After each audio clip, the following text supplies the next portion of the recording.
మామా ఈరోజు ఏం స్పెషల్ చేయాలా మామా? చాలా రోజులైంది. సుహాసు ఏం చేయాలంటే ఈరోజు చిగురు బాగా దొరుకుతుంది ఇక్కడ. చిగురు వంకాయలు వేసి బాగా పప్పు చేయండి, కొంచెం కారం బాగా తగ్గించండి. దానికి గంజిడాకు అని వస్తుంది, అది కూడా వేస్తే ఇంకా బాగుంటుంది కాంబినేషను. మా త్రిషిక కూడా చాలా ఇష్టం అంట. త్రిషిక ముద్ద చేస్తే రాయలసీమ స్పెషల్ చాలా బాగుంటుంది. మంచి ఆహారం. బి విటమిన్ వచ్చి వంకాయలో ఉంటుంది, సి విటమిన్ చింత చిగురులో ఉంటుంది. గంజిడాకు ప్రకృతి సహజంగా దొరికేటువంటి ఆకు. దీని కాంబినేషన్తో తింటే వర్గమే దిగి వస్తుంది. మన రామ్మా మన ఈరోజు మన ఇంట్లో నేను చెప్పిన ఆహారం తయారు చేస్తే నేను నా మనవరాలు అందరూ ఫ్యామిలీ అందరూ బాగా తిన్నాము. రాగి ముద్ద, దాని కాంబినేషన్ వచ్చి వంకాయ, గంజిడాకు, చింత చిగురు. అందుకైనా 6 గంటలకు వెళ్ళేసి తీసుకున్నారు మీరు చింతాకు. చింతాకు అని దానిపైనే చింత ఉండే, నాకు చింతాకు వస్తుందా అని వచ్చింది కాబట్టి ఇంక చింత తీరిపోయింది.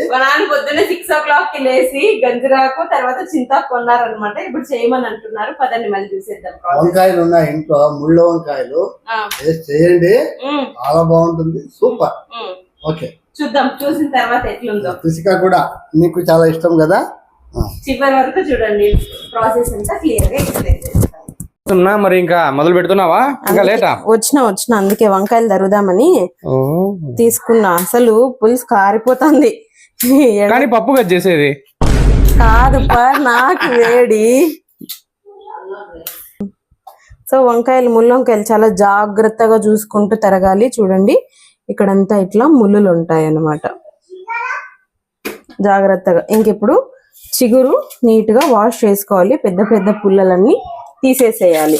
చింతాకు కొద్దిగా బలిచిపోయింది, అందుకని ఒక రౌండ్ మిక్సీకి వేస్తున్నాను. ఆకు తినే వాళ్ళు ఉంటే ఇలాగే డైరెక్ట్ వేసుకోవచ్చు, కాకపోతే మా ఆయన ఆకాకుంటే తినరని ఒక్క రౌండ్ మిక్సీకి వేస్తున్నాను అనమాట. ప్రతి దాంట్లో మా ఆయన తినరు, మా ఆయన చేయరు, అవసరమా? ఇవే తగ్గించుకుంటే మంచిది. ఇలా కచ్చా పచ్చగా మిక్సీకి వేసుకోవాలి. ఆకు మరీ పేస్ట్ వేయకండి, బాగుండదు. కొద్దిగా అక్కడక్కడ ఆకాకు. ఇదే గంజిరాకు అంటే దీన్ని కూడా విడిపించుకోవాలి. గంజిరాకు నీట్గా ఇడిపించుకొని వాష్ చేసుకొని అలా కట్ చేసి పెట్టుకున్నా. చూసారా ఎంత కొద్దిగా అయిందో? ఇంకా పప్పులోకి వేస్తే ఇంకా కొద్దిగా అయిపోతుంది అనమాట. సో నేను ఆల్రెడీ చింతాక పప్పు వేరే స్టైల్లో చూపించాను, ఇది ఇంకొక స్టైల్లో. మేము చాలా స్టైల్స్లో చేస్తాం చింతాకు పప్పు. ఇవి అన్నీ మా ఇంట్లో చేసే చిగురు పప్పులు అనమాట. మీరు కూడా ఎలా చేస్తారో ఒకసారి కమెంట్ చేయండి. ఇవన్నీ యమ రుచి ఉంటాయి, కానీ ఒక్కటి మాత్రం చెప్తా, మీరు నార్మల్ తినే కారానికంటే ఇంకా సగ కారం ఎక్కువ వేసుకోవాలంటే 10 మిరపకాయలు వేసుకుంటే మీరు 15 మిరపకాయలు వేసుకోవాలి, అప్పుడు బ్రహ్మాండంగా ఉంటుంది. నేను ఇక్కడ 2 cups ఆఫ్ కందిబేలు తీసుకుంటున్నాను. దీన్ని నీట్గా వాష్ చేస్తా. దీనికి సరిపడా పసుపు, తర్వాత నాకు అవైలబిలిటీలో పండుమిరపకాయలు ఉన్నాయి, సో పండుమిరపకాయలు వేసాను. గంజిరాకు, టొమాటోలు కూడా వేసేస్తున్నా. నీట్గా వాష్ చేసి పెట్టుకున్నా. అన్ని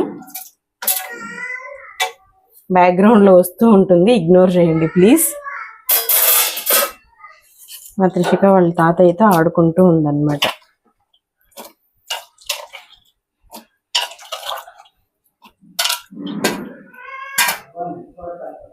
తర్వాత చింత చిగురు మనం మిక్సీకి వేసి పెట్టుకుంది కూడా అంతా వేసేయాలి. దీన్ని 3 విజిల్స్ వచ్చే వరకు మనం పెట్టుకుందాం. ఇక్కడ కూడా ఒకటేసరికేనా? వావ్, ఇక్కడ ఒకటేసరికేనా అంటే వెలిగిందని ఆ స్టవ్. అబ్బా, ఒకసారి నా ముఖం చూసారా? స్నానం చేసినట్టు అయిపోయింది. చెమటలు కారి కారి కారి కారి. అందుకే నేను స్నానం ఇంకా చేయలే, ఒకేసారి చేద్దామని. సుస్థ అయిపోతుంది చేసేలోపే. ఏం మేడం, ఆయన లేదా? ఎంతసేపు ఆయన ఉన్నబ్బా.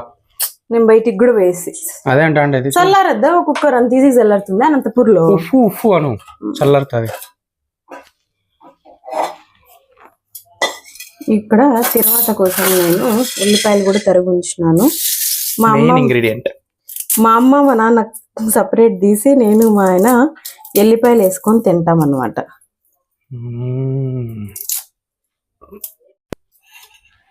మనం దీన్ని రామకోళ్ళు అంటే అరుస్తారు, ఏమన్నా అలా మర్చిపోయినా అండి. ఎనుపుకో. బాగా సాడిపోతుంది, పోదు, ఎనుపుకోవాలి. సో వాటర్ అంతా ఎక్స్ట్రాక్ట్ చేసి తీసేస్తున్నాం అన్నమాట. మరి కట్టుచారు చేస్తున్నావా? లేదు కట్టుచారు చేసేంతలే.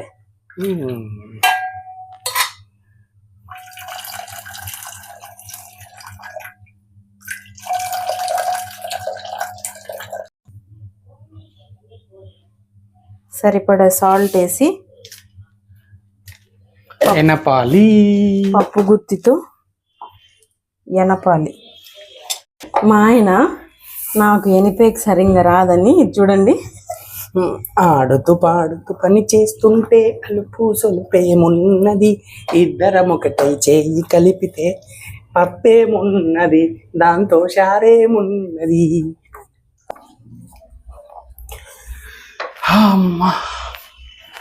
ఇంత వంట చేసేటోళ్ళు ఏం కాదు. ఇది ఎట్లా రామినారు చూపిండి, ఎట్లా మెరిపినారు. బాబా ఏమన్నా కానీ మీరు తర్వాతేనండి. నేను వెనిపిన పప్పు లెప్ప మేమన్నీ వేసి చేసింది ఆడో విండి కానీ యాడికి పోదు, ఆడే ఉంటుంది. తెల్లవాయి తర్వాత పెట్టుకుంటే బ్రహ్మాండం. తినేవాళ్ళు డిస్క్లైమర్ కింద చూసుకోండి, తెల్లవాయలు కుటుంబంలో తగాదాలకి హానికరం. తెల్లవాయలు ఎక్కువ ఏగకూడదు, ఈ పప్పుకి రుచి పోతుంది. దోరగా మాత్రమే ఏపాలి, కొంచెం అలా పలుకు పలుకుగా కూడా తగలాలి.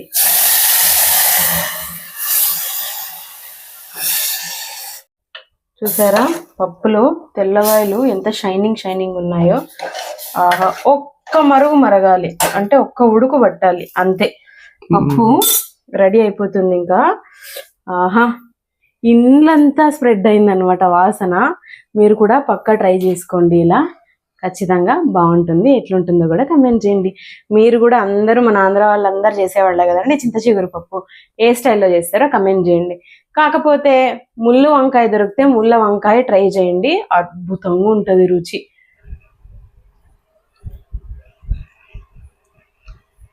సూపర్, చాలా బాగుంది. తింటుంటే నాకు పాట గుర్తొస్తుంది, అది వినండి. షార్ట్ లో చూపిస్తా విత్ కాంబినేషన్ ఏంటని చూసేయండి. Thanks for watching. Subscribe to Simha's vlogs.